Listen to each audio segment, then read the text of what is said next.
जैन सेनेचे संस्थापक अध्यक्ष प्रवीण उर्फ पोपटलाल ओसवाल आहेत।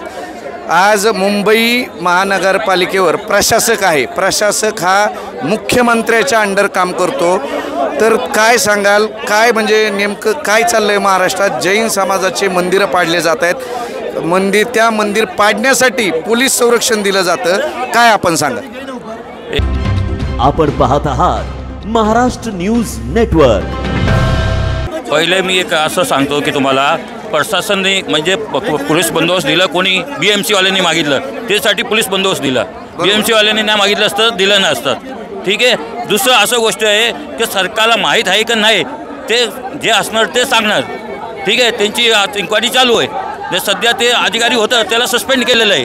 नाही, अधिकाऱ्याची ट्रान्सफर झाली अशी माहिती कळते, सस्पेंड केलेलं नाही, सस्पेंड केलेलं आहे। अच्छा, अधिकाऱ्याला सस्पेंड? हा, सस्पेंड केलेलं आहे। आज ह्या मोर्चामध्ये आपण आलात, आपली काय प्रमुख मागणी असेल? आजच्या आंदोलनाची एकच मागणी आहे की आमच्या गुरु महाराजवरती वगैरे अत्याचार होतात जैन मंदिर वगैरे, त्याच्यासाठी आम्ही हेच मागणी करतो। मंदिर परत बांधण्याची मागणी आहे का नाही? हो, आहे ना, आहे ना, ते तर आहेच आहे। मंदिर वहीं बनाएंगे हम। Thank you for watching this video. Please like, share and subscribe to our YouTube channel. And don't forget to press the bell icon. Thank you.